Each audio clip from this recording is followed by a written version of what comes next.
What's the most important action that needs to be taken to improve good governance and land management? Well, I don't think there's a single intervention on its own that will be the most important action. Actually, one of the things I called on the conference today to embrace is the idea that everyone needs to work together more. Because one of the risks is that with an increased attention for the land issue now, you've got a lot of different initiatives and a lot of new donors coming into the scene, all claiming to have the answer and to do the right thing. You know, from the technical sector with their geo satellite systems or whatever, through to the European Union, which is funding various programmatic initiatives at country level. And one of the big challenges is coordination.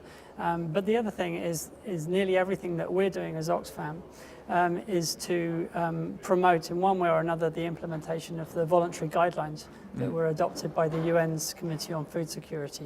And as much as possible, we'd like to see things being guided by that framework, because then it gives everyone a common starting point.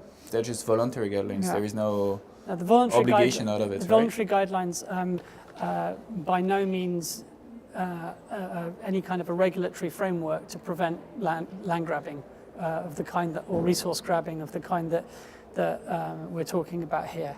There are a range of ways in which we are trying to improve the practices of the private sector, but nothing will succeed if the host governments are not themselves taking ownership of the problem and themselves addressing it with good regulation. So there are ways to make sure that an investor is serious about what they're doing, and making sure that you don't hand land to a fly-by-night cowboy. And what you're describing is cowboy behavior. The key is there, having a national government regulated more